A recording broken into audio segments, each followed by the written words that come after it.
Hello all, welcome and welcome back to my YouTube channel. आज के इस video में हम खंड क हिंदी गद्य का स्वरूप और विकास, इस खंड से आज हम भारतेंदु के समसामयिक लेखकों का योगदान इस शीर्षक को देखने वाले हैं। इस शीर्षक से हमने पिछली क्लास में भारतेंदु हरिश्चंद्र, प्रताप नारायण मिश्र और बालकृष्ण भट्ट के योगदान को देख लिया था। आज के इस वीडियो में हम बद्रीनारायण चौधरी प्रेमघन, ठाकुर जगमोहन सिंह और बालमुकुंद गुप्त के योगदान को देखने वाले हैं। तो स्टार्ट करते हैं अपने वीडियो को। पहला टॉपिक है बद्रीनारायण चौधरी प्रेमघन। इनका समय है 1855 से 1923। इससे संबंधित जो तथ्य है वो पहले हम देख लेते हैं। बद्रीनारायण चौधरी प्रेमघन जी का भाषा विषयक आदर्श मिश्र तथा भट्ट जी से थोड़ा भिन्न था। मिश्र प्रताप नारायण मिश्र और भट्ट यानी बालकृष्ण भट्ट से थोड़ा भिन्न था। अरबी, फारसी या अंग्रेजी शब्दों के प्रयोग के पक्ष में आप नहीं थे। आप केवल तत्सम तद्भव शब्दों के प्रयोग में ही भाषा सौंदर्य देखते थे। भाषा विषयक अपना यह दृष्टिकोण आपने स्पष्ट भी कर दिया है। आप लिखते हैं, यानी ये जो कथन है यह बद्रीनारायण चौधरी प्रेमघन का है। आप लिखते हैं, अधिकांश हिंदी के उन सुलेखकों के लेखों में जो संस्कृत के भी पंडित हैं, अपनी सरस नागरी भाषा को विशुद्ध हिंदी के सरल और संस्कृत के मनोहर शब्दों से सुसज्जित करने के स्थान पर उर्दू अर्थात फारसी, अरबी के कठिन, दुर्बोध और अशुद्ध, जो प्रायः बेढंगे रीति पर आकर न केवल उस प्रबंध की शोभा का ह्रास करते हैं, वरंच उर्दू पठित पाठकों को रचयिता के अनुचित साहस पर उपहास का अवसर देते हैं, न उसकी अभिज्ञता प्रमाणित कर देते हैं, अवश्य है। यह कथन बद्रीनारायण चौधरी प्रेमघन का है। बद्रीनारायण चौधरी प्रेमघन के हिंदी गद्य के विकास में उनका जो योगदान है उससे संबंधित हमारा पहला प्रश्न है, चौधरी जी की भाषा शैली की विशेषता क्या है? ऑप्शन ए, सरल और संक्षिप्त वाक्यों का प्रयोग। ऑप्शन बी, कलात्मकता और सानुप्रासिक पद योजना। ऑप्शन सी केवल संस्कृत शब्दों का प्रयोग। ऑप्शन डी, केवल अंग्रेजी शब्दों का प्रयोग। तो इसका सही उत्तर होगा, चौधरी जी की भाषा शैली की विशेषता है कि वह कलात्मकता और सानुप्रासिक पद योजना से बद्ध है। अगला प्रश्न है, चौधरी जी के वाक्यों की विशेषता क्या है? ऑप्शन ए, वे प्रायः बहुत छोटे होते थे। ऑप्शन बी, वे वाक्य बड़े बड़े और तुकदार वाक्य खंड रखे जाते थे। ऑप्शन सी, वे केवल सरल होते थे। ऑप्शन डी, वे केवल जटिल होते थे। इसका सही उत्तर होगा, चौधरी जी के वाक्यों की विशेषता क्या है? वह वाक्य बड़े बड़े और तुकदार वाक्य खंड रखे जाते थे। इससे संबंधित पंक्ति है, उदाहरण के लिए, उसे इन दोनों दलों की दलादली ने दलदल कर समाप्त कर डाला। या दूसरा देखते हैं, जहाँ कुछ कचाई है उसके अर्थ आगामी में सुगड़ाई लखाई जाने पर ध्यान रहे। तीसरा है, व्यर्थ दिठाई से हंसाई कराना ठीक नहीं। चौथा है, किंतु बात की बात में वह बात जाती रही। तो ये जो तुकदार वाक्य हैं यह बद्रीनारायण चौधरी प्रेमघन के वाक्य की विशेषता है, या बनावट या उनकी शैली की विशेषता है। अगला प्रश्न है, चौधरी जी की भाषा में क्या विशेष था? ऑप्शन ए, मुहावरों और लोकोक्तियों का कम प्रयोग होता था। ऑप्शन बी, मुहावरों और लोकोक्तियों का अधिक प्रयोग होता था। ऑप्शन सी, केवल संस्कृत शब्दों का प्रयोग होता था। ऑप्शन डी, केवल अंग्रेजी शब्दों का प्रयोग होता था। तो इसका सही उत्तर होगा, मुहावरों और लोकोक्तियों का अधिक प्रयोग होता था। उदाहरण स्वरूप देखते हैं, छूटी हुई बात को प्रधान वाक्य से अलग करके मध्यम वाक्यों द्वारा प्रकट करना भी आपकी अपनी विशेषता थी। जैसे, फिर कौन जाने कि यह जोरू की गुलाम जाति उन्हीं के कहने से इस चलन को स्वीकृत किए हुए हो, क्योंकि मुखचुंबन के समय की जो प्रथा उनके यहाँ अति अधिकता से प्रचलित है, बहुत सा बाल का दुख का हेतु होता ही होगा। तो यहाँ पे ऐसे कई मुहावरे जो हैं वो प्रयोग में लाए गए हैं। अगला प्रश्न है, चौधरी जी की कलात्मक रुचि का क्या प्रभाव है? ऑप्शन ए, उनकी भाषा में रूखापन आ गया है। ऑप्शन बी, उनकी भाषा में रंगीनी आ गई है और हिंदी गद्य को अलंकृत एवं काव्यमय बना दिया। ऑप्शन सी, उनकी भाषा में जटिलता आ गई है। ऑप्शन डी, उनकी भाषा में सरलता आ गई है। चौधरी जी की कलात्मक रुचि का क्या प्रभाव पड़ा? उनकी भाषा में रंगीनी आ गई और हिंदी गद्य को अलंकृत एवं काव्यमय बना दिया। इससे संबंधित तथ्य देख लेते हैं। यहाँ तक कि आनंद कादंबनी में भी समाचार भी इसी रंगीन गद्य में ही छपते थे। आपकी भाषा का एक सुंदर उदाहरण देखिए। जैसे किसी देशाधीश के प्राप्त होने से देश का रंग ढंग बदल जाता है, तद्रुप पावस के आगमन से इस सारे संसार ने भी दूसरा रंग पकड़ा। भूमि हरी भरी होकर नाना प्रकार की घासों से सुशोभित हो गई। सुंदर हरित पत्रावलियों से भरित तरुगनों की सुहावनी लताएं लिपट लिपट मानो मुग्ध मयंक मुखियों को अपने प्रियतमों के अनुरागालिंगन की विधि बतलाती। तो यहाँ जो आप रंगीनी जो इनकी भाषा में देख रहे हैं वो इसी का उदाहरण है। ठीक है, तो ये जो उदाहरण है वो बद्रीनारायण चौधरी प्रेमघन के गद्य की विशेषता के रूप में है। अगला प्रश्न है, चौधरी जी की भाषा का एक सुंदर उदाहरण क्या दर्शाता है? यह जो सुंदर उदाहरण ऊपर दिया गया है ये क्या दर्शाता है? ऑप्शन ए, उनकी भाषा सरल और संक्षिप्त है। उनकी भाषा में काव्यमयता और अलंकरण है। उनकी भाषा में केवल संस्कृत शब्दों का प्रयोग है। उनकी भाषा में केवल अंग्रेजी शब्दों का प्रयोग है। इसका सही उत्तर होगा उनकी भाषा में काव्यात्मकता और अलंकरण है। तो ये जो उदाहरण है वो दर्शाता है कि उनकी जो गद्य भाषा है वो काव्यमय है और अलंकृत है।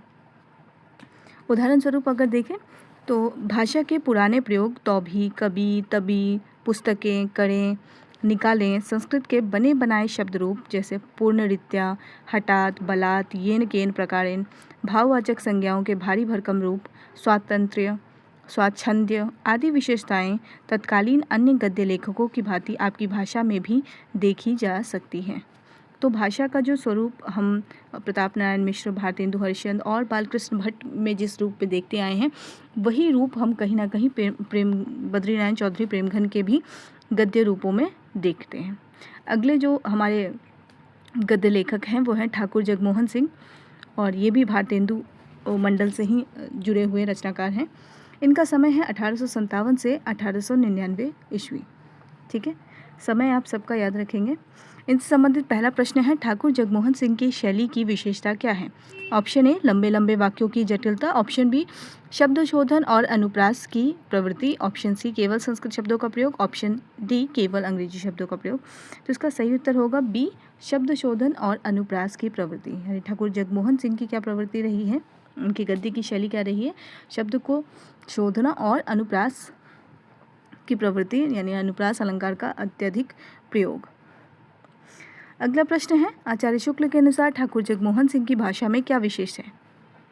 ऑप्शन ए, जीवन की मधुर भारतीय रंगस्थलियों को मार्मिक ढंग से हृदय में जमाने वाले प्यारे शब्दों का चयन करना। ऑप्शन बी, केवल जटिल शब्दों का प्रयोग करना। ऑप्शन सी, केवल सरल शब्दों का प्रयोग करना। ऑप्शन डी, केवल संस्कृत शब्दों का प्रयोग करना। तो इसका सही उत्तर होगा ए, जीवन की मधुर भारतीय रंगस्थलियों को मार्मिक ढंग से हृदय में जमाने वाले प्यारे शब्दों का चयन करना। अगला प्रश्न है, ठाकुर जगमोहन सिंह की भाषा की तुलना किसकी भाषा से की जाती है? ऑप्शन ए, चौधरी बद्रीनारायण की भाषा से। ऑप्शन बी, भारतेंदु हरिश्चंद्र की भाषा से। ऑप्शन सी, प्रताप नारायण मिश्र की भाषा से। ऑप्शन डी, बालकृष्ण भट्ट की भाषा से। तो ठाकुर जगमोहन सिंह की भाषा की तुलना किससे की जाती है? इसका सही उत्तर होगा बद्रीनारायण चौधरी प्रेमघन की भाषा से ठाकुर जगमोहन सिंह की भाषा की तुलना की जाती है।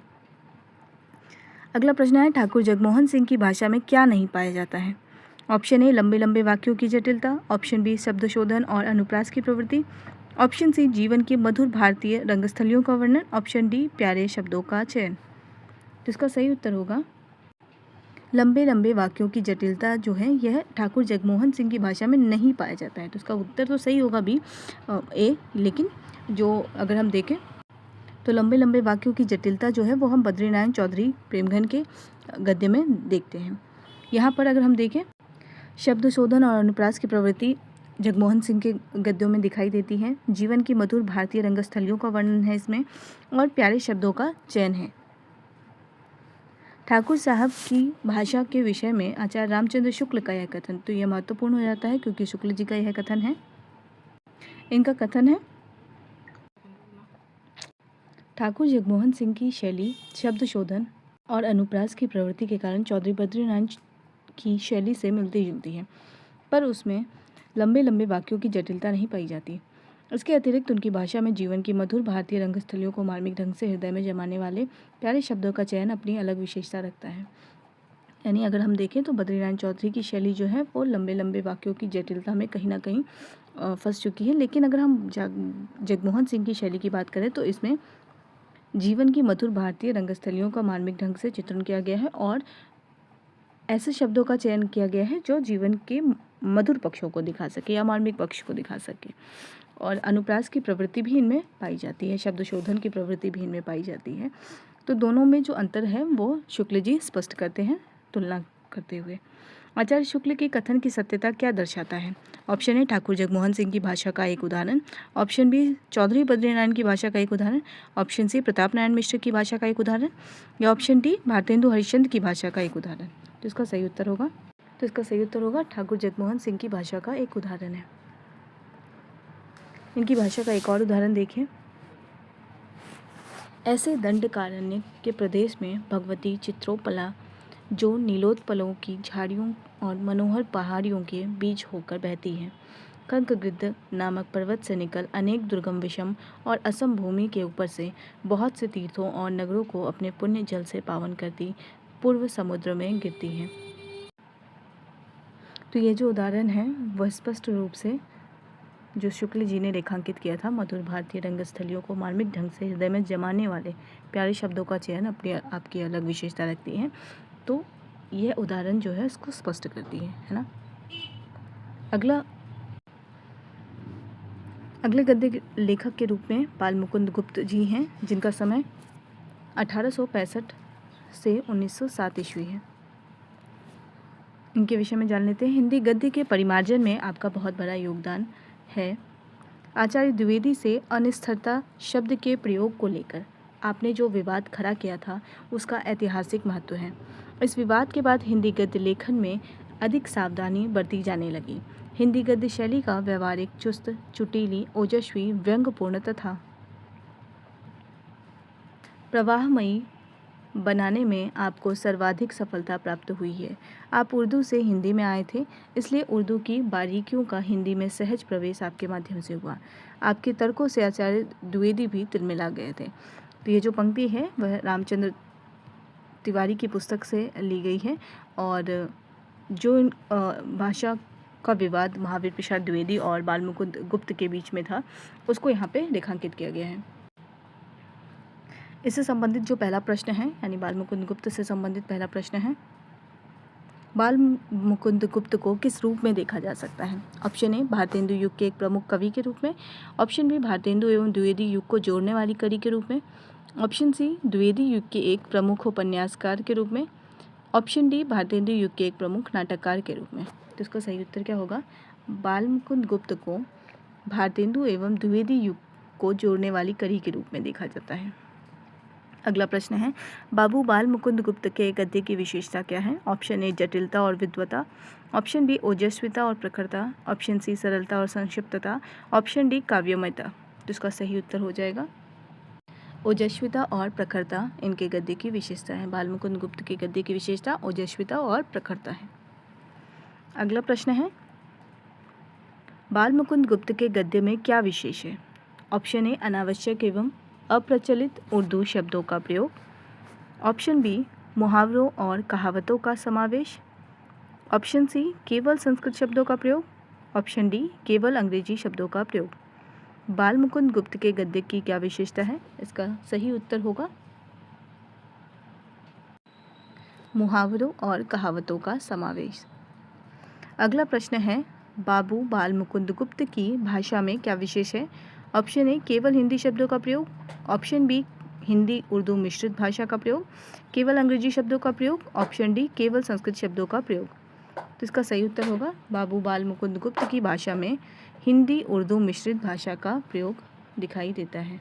इससे संबंधित एक और उदाहरण देखते हैं।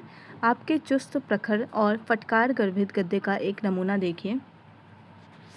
यानी बाल मुकुंद गुप्त के गद्य का यह नमूना है, परंतु क्या इससे भी बढ़कर और दृश्य नहीं है? हाँ हैं, पर जरा और स्थिरता से देखने के हैं। बालू में बिखरी हुई चीनी को हाथी अपनी सूंड से नहीं उठा सकता, उसके लिए चिवटी की जिह्वा दरकार है। इसी कलकत्ते में, इसी इमारतों के नगर में, माय लॉर्ड की प्रजा में हजारों आदमी ऐसे हैं जिनको रहने को सड़ा झोपड़ा भी नहीं है। गलियों और सड़कों पर घूमते घूमते जहाँ जगह देखते हैं वहीं पड़े रहते हैं। पहरे वाला आकर डंडा लगाता है तो सड़क कर दूसरी जगह आ पड़ते हैं। बीमार होते हैं तो सड़कों पर ही पड़े पाँव पीटकर मर जाते हैं। बाबू बाल मुकुंद गुप्त के गद्य का एक नमूना क्या दर्शाता है? ये जो नमूना अभी हमने देखा ये क्या दर्शाता है? ऑप्शन ए उनकी भाषा में जटिलता और विद्वता, ऑप्शन बी उनकी भाषा में ओजस्विता और प्रखरता, ऑप्शन सी उनकी भाषा में सरलता और संक्षिप्तता, ऑप्शन डी उनकी भाषा में काव्यमयता। जिसका सही उत्तर होगा उनकी भाषा में ओजस्विता और प्रखरता दर्शाता है। वस्तुतः गुप्त जी ने हिंदी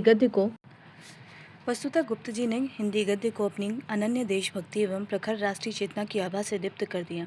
उनका गद्य भारतीय जनता के स्वाभिमान और तेज का मूर्ति रूप है। तो बालमुकुंद गुप्त के गद्य की विशेषता जो है वो हमने देख लिया और उनकी भाषा शैली को भी देख लिया। निष्कर्ष रूप में अगर हम देखें, यानी खड़ी बोली हिंदी गद्य के विकास में जो भारतेंदु मंडल या भारतेंदु युगीन लेखक जो थे उनका जो योगदान रहा वह किस रूप में रहा उसे हम निष्कर्ष रूप में देखते हैं। भारतेंदु युग के पूरे गद्य साहित्य को ध्यान में रखकर जो विचार ऊपर व्यक्त किए गए हैं उनके आधार पर निम्नलिखित तथ्यों का उद्घाटन होता है। पहला, भारतेंदु युग के सभी गद्य लेखक हिंदी की परंपरागत मूल प्रवृत्ति को पहचानते थे। दूसरा, भाषा का स्वरूप व्याकरण सम्मत होने लगा था किंतु ब्रजभाषा और कहीं कहीं पूर्वी बोलियों का प्रभाव बना हुआ था। तीसरा, दो एक को छोड़कर अधिकांश गद्य लेखक आवश्यकता अनुसार अरबी, फारसी तथा अंग्रेजी से शब्द ग्रहण करने में संकोच नहीं करते थे। चौथा, हिंदी गद्य में मुहावरों का प्रयोग खूब किया जा रहा था। अधिकांश लेखकों में तुकदार वाक्यांशों की योजना की प्रवृत्ति अब भी कार्य कर रही थी। छठा, भाववाचक संज्ञाओं का सरल रूप प्रस्तुत न करके अधिकांश गद्य लेखक उनके भारी भरकम रूप को उपस्थित करते थे।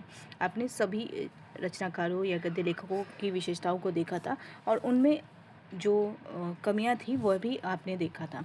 तो अगर आप देखें तो इस दृष्टि से जितने भी गद्य लेखक हैं उनमें कमियां भी थी और कुछ न कुछ विशेष भी उनकी भाषा शैली में रही है।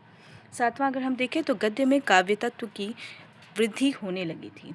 आठवां, अन्य भाषाओं से शब्द ग्रहण करने तथा जीवन के बहुविध अनुभवों को व्यक्त करने के कारण अब हिंदी का स्वरूप बहुत कुछ व्यवहारिक होने लगा था और उसकी शक्ति बढ़ रही थी। नौवां, उर्दू वालों की ओर से हिंदी का विरोध अब भी चल रहा था।